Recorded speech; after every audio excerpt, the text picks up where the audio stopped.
આજે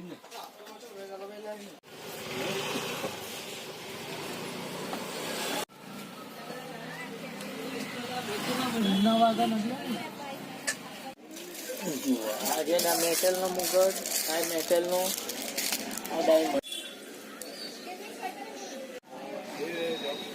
હું કેતન રસાણિયા કે હું આ ધંધામાં ભગવાનના વાઘા તથા માતાજીના શણગારની અંદર 30 થી 35 વર્ષની અંદર રચ્યો પચ્યો રહેલો છું. આ ધંધો એ અમારા ભાદરના વખતનો ધંધો છે. અમારી દુકાને લાલજીના વાઘા તથા માતાજીના વાઘા તથા રામ પરિવાર તથા રાધા કૃષ્ણ છે, જેવા કે હનુમાનજી છે, ગણપતિ દાદા છે, એ દરેક વાઘા મળે છે. એ વાઘાની અંદર એટલી બધી વેરાયટીઓ બને છે કે લાલજીના વાઘામાં 20 રૂપિયાથી માંડીને 2000 સુધીના પણ વાઘા બને છે. તે ત્યારે કે રામ ભગવાનના વાઘા હોય છે.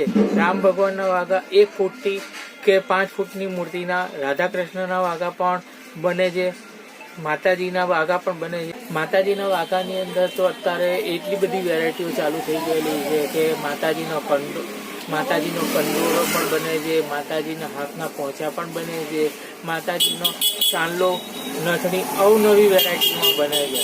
જેવું કે લાલજીની અંદર પણ એવું અત્યારે નવો ટ્રેડ ચાલુ થયો છે કે ભાઈ ક્રિસમસ આવી છે તો લાલજી ભગવાનને સાન્તાક્રુઝના વાઘા બનાવો.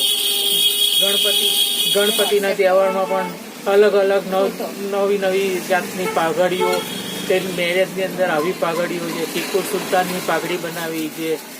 પછી આવે છે નવરાત્રિની અંદર પણ કોડીવાળા વાઘા કે માતાજીને આપણે ચણિયા ચોરી એવી રીતના બનાવે કે ગરબાની અંદર આપણે માતાજીને બેસાડ્યા હોય કે એ રીતના પણ કોડીવાળા વાઘા બને છે. જરદોશી વર્કના માતાજીના કપડાં બને છે.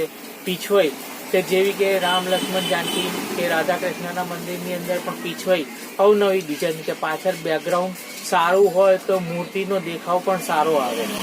એટલે એવી જાતની પીછોઈઓ બને છે કે ભાઈ આપણે એ પીછોઈ તમે 1500થી માંડીને 5000 સુધીની પણ બને ને સાદી પીછોઈ બનાવો તો તમારે 500માં પણ બને. જેમ ગોળ નાખીએ ને એમ કર્યું થાય. એટલે અત્યારે પીછોઈની અંદર જરદોશી વર્ક થાય છે, મોતી વર્ક થાય છે, પેચ વર્કની પણ પીછોઈ બને છે.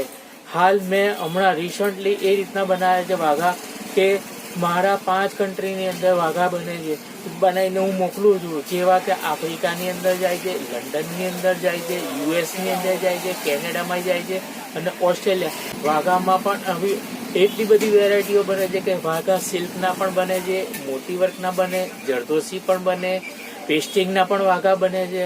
પાઘડીમાં પણ એ રીતની હોય છે કે ભાઈ પાઘડી છોગાવાળી બનાવી કે વગર છોગાની બનાવી, રજવાડી બનાવી કે સાદી બનાવી. એટલે પાઘડી પણ એ જ રીતની બને છે કે અવનવી વેરાયટીઓ કે જેમ પુરુષની પાઘડી હોય એ જ રીતના ભગવાનની પાઘડી. અમુક મેરેજની અંદર એવું પણ બને છે કે ભાઈ મારો મેરેજનો શૂટ છે તો મારા ભગવાનના કપડાં પણ એ જ રીતના વાઘા બનાવવા.